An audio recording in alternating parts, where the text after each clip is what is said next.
Coming up on Mountain News this morning, some potential good news for drivers in one Harlan County community.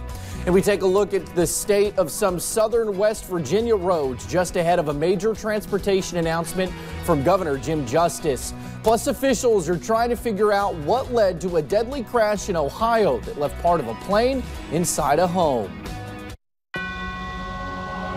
Dedicated to eastern and southern Kentucky, this is WYMT Mountain News This Morning.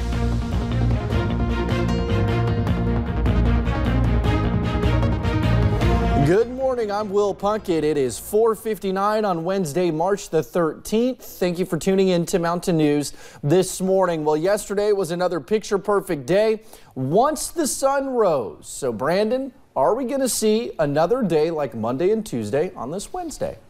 At times, and it's going to be warmer at times today, so that's going to be some good news for us, but the clouds will ebb and flow, and we may see a stray shower or two today. Don't expect a whole lot of that, but it is possible. Let's take a look across the region this morning on the camera network outside WYMT. Pretty quiet to start us off this morning, but you see out to the distance there on satellite radar, some of that moisture trying to drift around. We'll keep a close eye on that as we head through the daytime hours. Temperatures all over the place this morning, from 33 there in Hazard to almost 50 down toward Williamsburg, and across the state 50s already showing up. I think we'll actually start to warm up as we head through the daytime hours pretty quickly, and we'll see those temperatures get into the upper 60s, close to 70 by later today. Some sunshine possible by later this afternoon. Full forecast coming up in a few minutes. Will?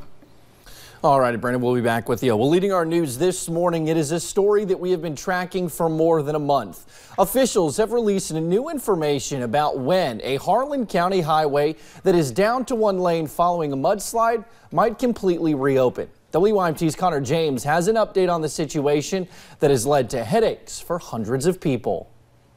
With each one of these trucks filled with debris, people living off Kentucky 72 are closer to seeing both lanes back open. It's a hassle. Roger Sizemore is patiently waiting. You know, if you want to leave for work or to go to the grocery, you have to leave 30 minutes, 45 minutes early. The slide has caused him and many others a lot of headaches. Honestly, ridiculous. As the trucks pass by, a lot of dust. Sizemore says he's just ready for whenever the route will be clear.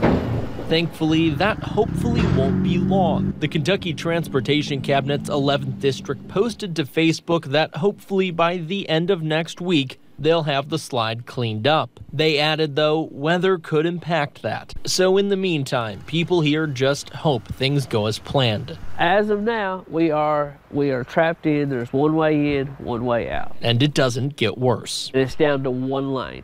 As crews continue to move the massive amount of debris left behind. In Harlan County, Connor James, WYMT Mountain News. Now, crews with the Transportation Cabinet say they have been on the site day and night to continue monitoring the slide. They do not remove debris after dark because of the dangers of more falls. Meanwhile, crews have cleaned up the rock slide in Pikeville. It happened in February near road-tested wrecker service on South Mayo Trail. Employees at the business say crews will repair the damage to the roof of the building later today. It took about 5 days to bust up the big rocks and haul them away. In this video, you can see they fixed a busted water line yesterday. Well, West Virginia Governor Jim Justice is expected to make a big announcement later today about his plans to speed up road repairs in the Mountain State. Justice fired his transportation secretary this weekend and wants the person who takes over to focus on fixing secondary roads and bridges. One of the most affected areas is Logan County. People there say something has to give. It's not getting fixed. It's being put off, and it's just keep getting worse and worse, and it's to where people can't travel them no more. Voters in 2017 passed a referendum for the state to sell $1.6 billion in bonds to finance state road repairs and construction. Well, we are still working this morning to learn more about a fatal stabbing in Pike County Tuesday. It all happened on Cox Farm Road in the Regina community. Yesterday afternoon, state troopers have not released the name of the victim. At this time, police have not confirmed if any arrests have been made in the case. We will update this story once we hear back from them. Well, a plane crash in southern Ohio led to some terrifying moments for people inside one home. It happened yesterday afternoon in Madeira.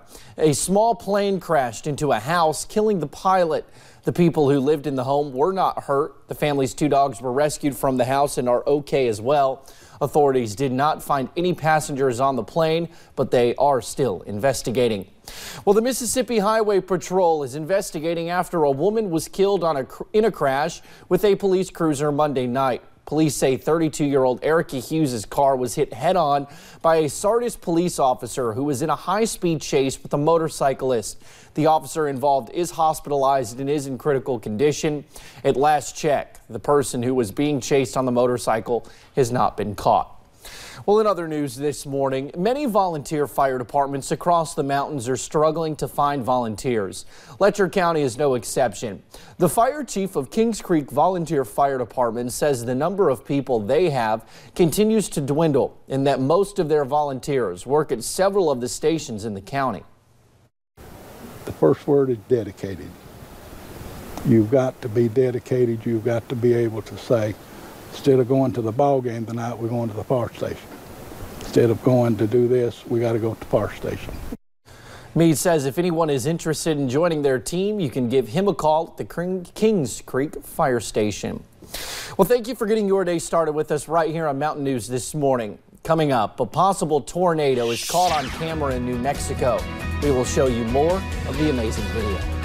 Temperatures will soar this afternoon, but sunshine will be a fading commodity today. I'll have the full forecast about 3 minutes.